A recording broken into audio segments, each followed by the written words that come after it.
Bienvenue dans ce nouveau numéro de la Bourse en stress, numéro 94. Alors comme toujours, n'hésitez pas à nous poster des commentaires, à liker et puis également à appuyer sur la petite clochette pour vous abonner à notre chaîne YouTube, la Bourse en stress. Aujourd'hui, donc l'actualité est quand même fertile, sans jeu de mots. Il y a un conflit donc entre l'Ukraine et la Russie et il faut savoir aussi que la Russie et l'Ukraine représentent 30%, donc le tiers, plus de 30%, le tiers de la production mondiale du blé. On va le voir, le prix du blé donc le wheat, ne fait que monter.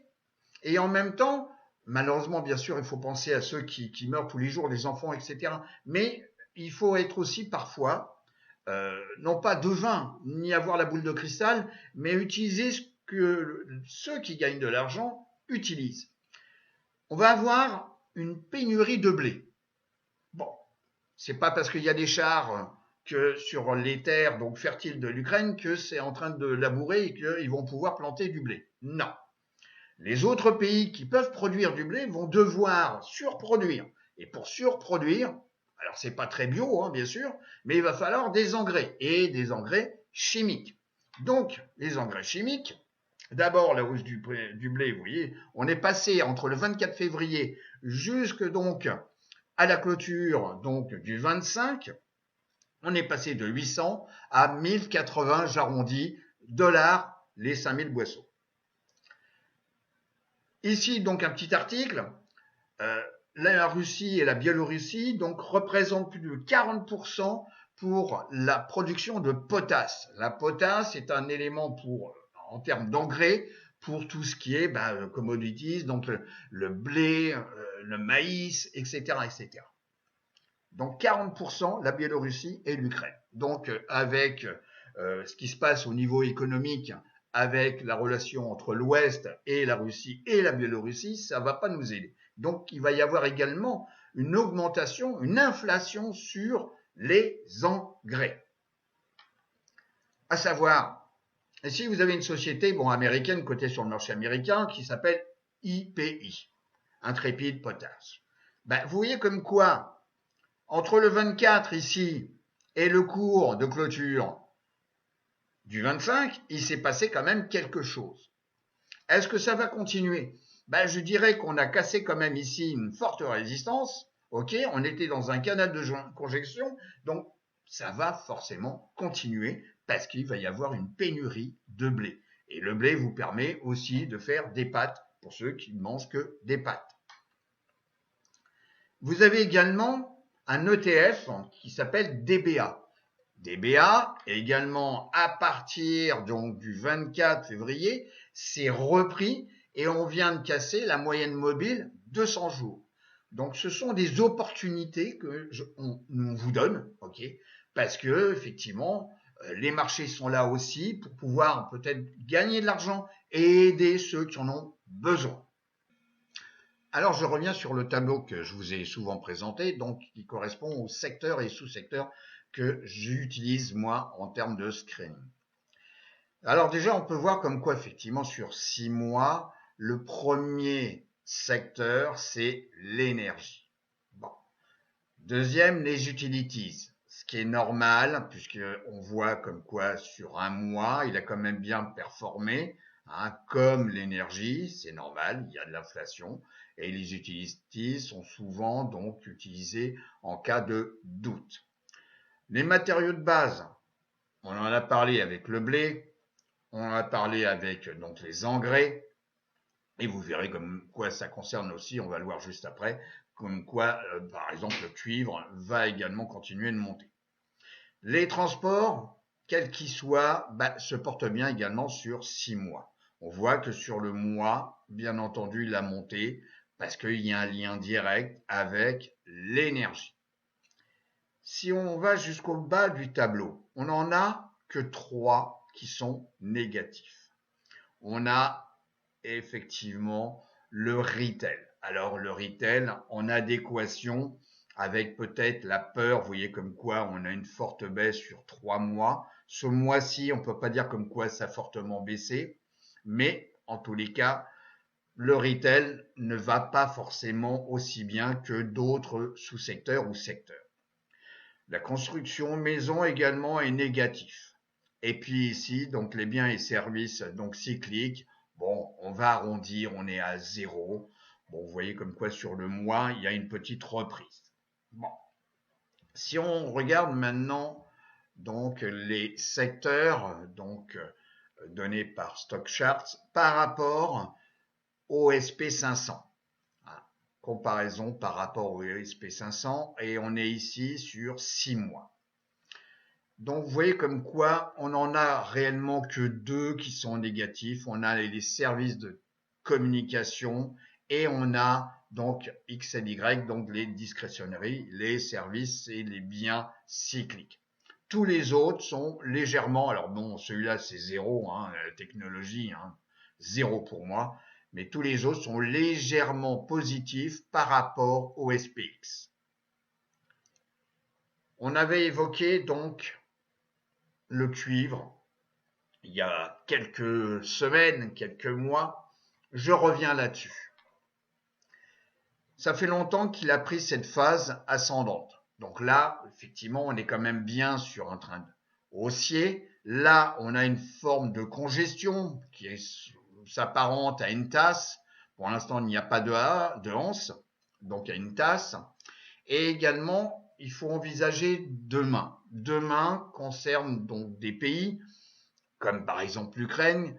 Il va falloir reconstruire parce que connaissant très bien ce pays, je peux vous dire comme quoi. Alors bien entendu, c'est pas des images BFM que je regarde, mais en tous les cas, ayant reçu des photos, je peux vous dire comme quoi certaines villes ont pris plein la gueule, donc des bombes, ok, des infrastructures militaires et également des aéroports internationaux.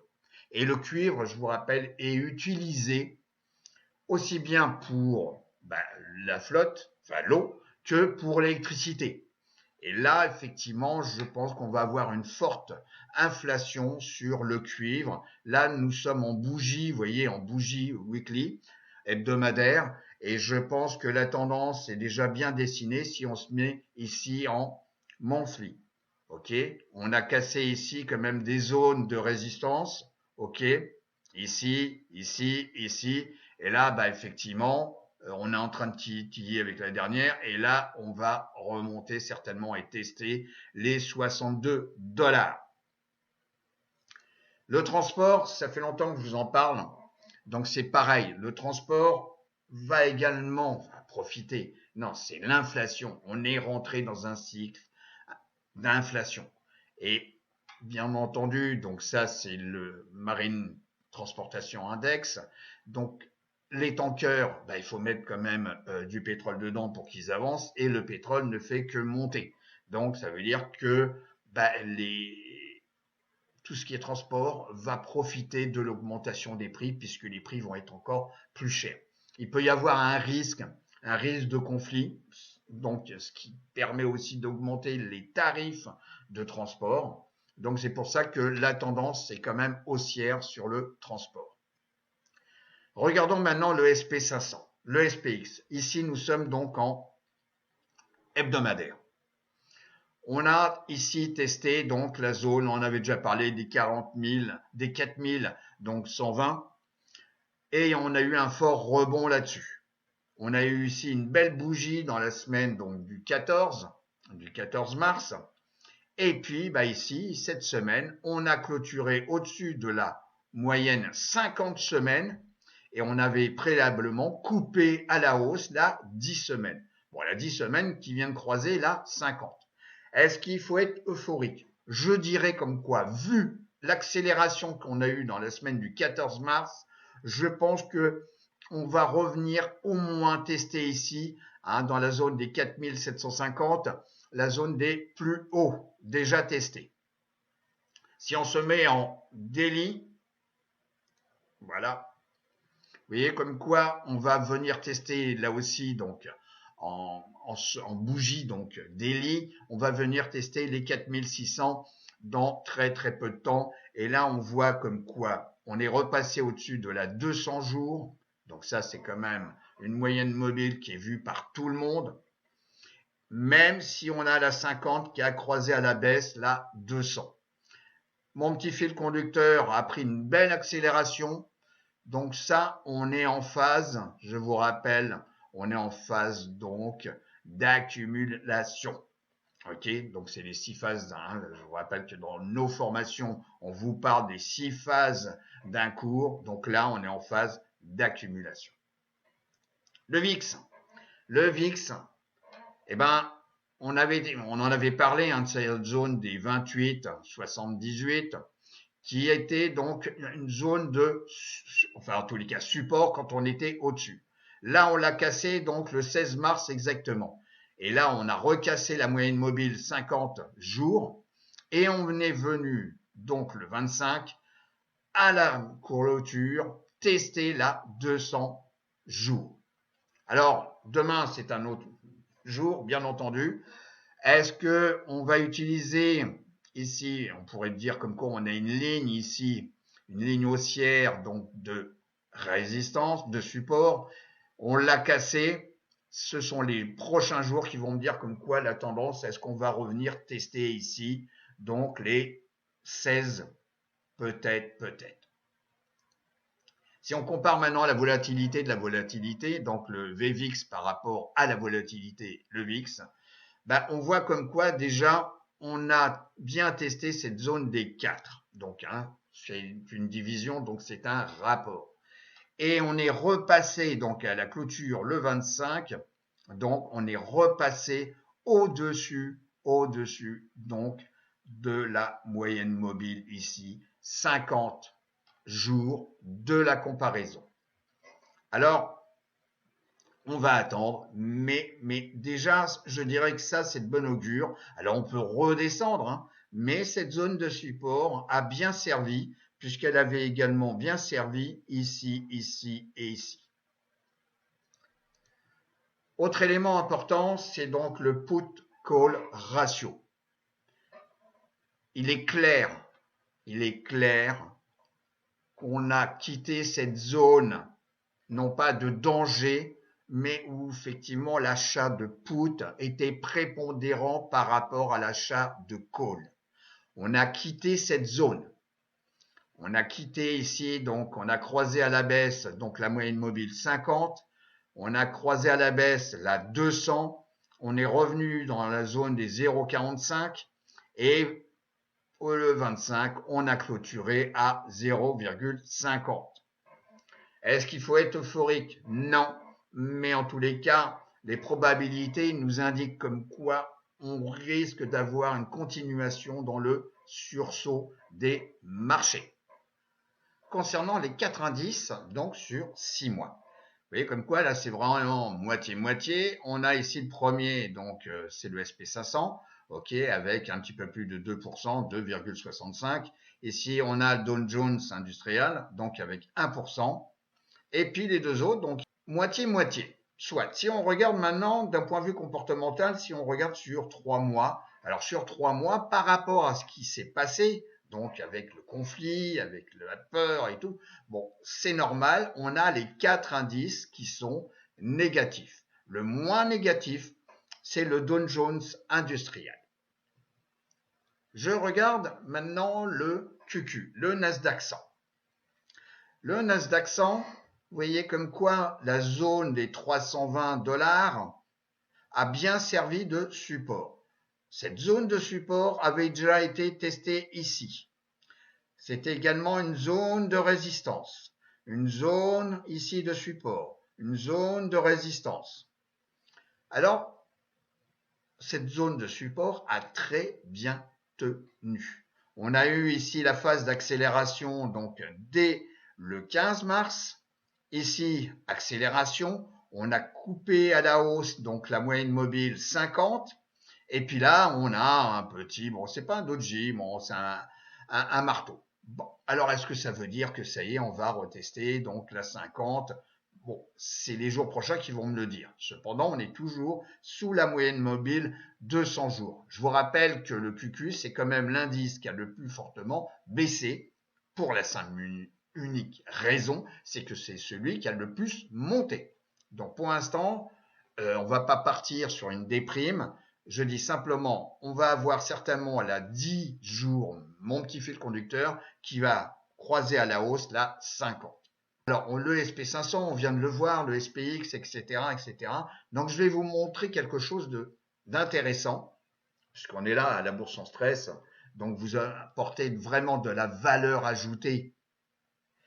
Cette valeur ajoutée, c'est simplement, alors je vous le montre depuis 2009 jusqu'à donc 2021, mais là, c'est une étude un petit peu plus poussée, c'est-à-dire, c'est sur 20 ans jusqu'à décembre donc 2021. C'est la saisonnalité du SP500.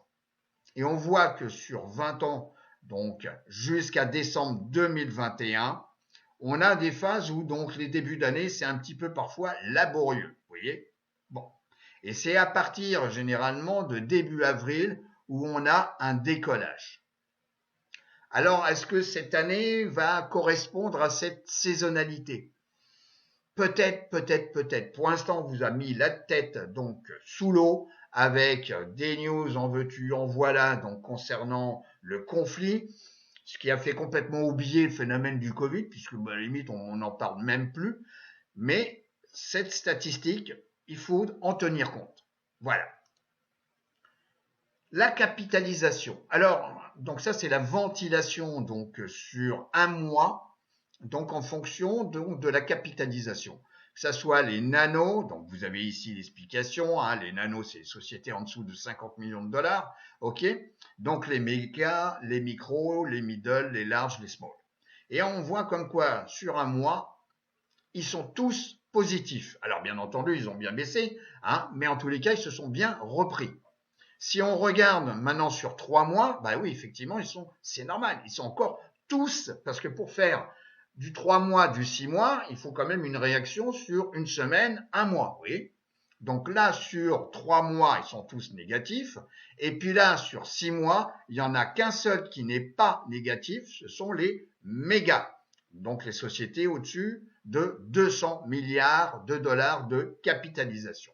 Mais en tous les cas, pour l'instant, belle réaction sur un mois et également cette semaine, elle a été profitable. Et ben, Omega est profitable également, donc au large et un petit peu au nano.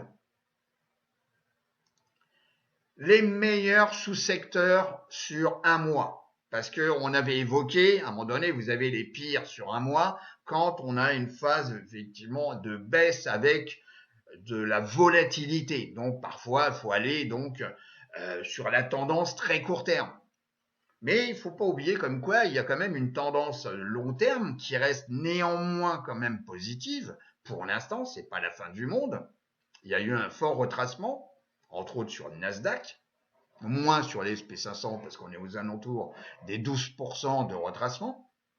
Mais en tous les cas, il faut se pencher sur les meilleurs, donc les meilleurs sous-secteurs sur un mois. Et vous voyez comme quoi on retrouve le charbon, on voit donc l'exploration oil et gaz, le coking gold, donc le charbon encore, et puis, je viens de vous en parler, donc l'agriculture.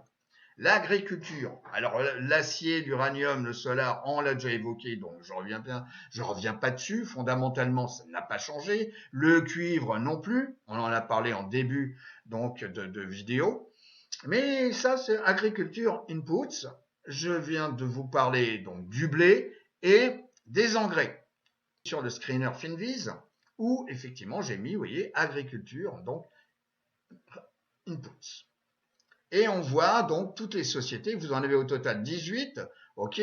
Je n'ai pas fait un screening sur donc les volumes moyens, c'est important, hein, les volumes moyens, et puis également pour virer toutes les petites sociétés en dessous de 1 dollar ou 5 dollars en fonction de votre goût. Mais là, en tous les cas, brutal, on en a donc 18. Et 18 avec ici donc les volumes moyens, ok. Vous avez ici donc la performance sur la semaine, un mois, donc etc., etc. Et si je viens ici sur le ticket, donc on a directement la trombinette du cours et puis également la capitalisation. Et il y en a une qui est pas mal, c'est CF, vous voyez, donc la société CF.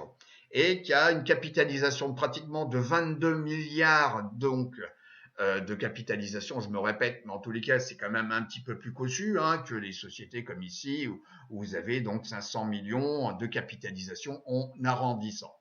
Alors, on regarde la trombinette. Bon, bah, vous voyez comme quoi. Alors là, on est en bougie mensuelle, vous voyez. Alors, vous voyez comme quoi, là, on avait fait un plus haut donc en juillet 2015. On voit bien des cycles. Vous voyez, là, on a un cycle long où on va taper un plus, enfin, le haut du canal et puis on va retester le bas du canal ici de stagnation qui a duré quand même pas mal d'années.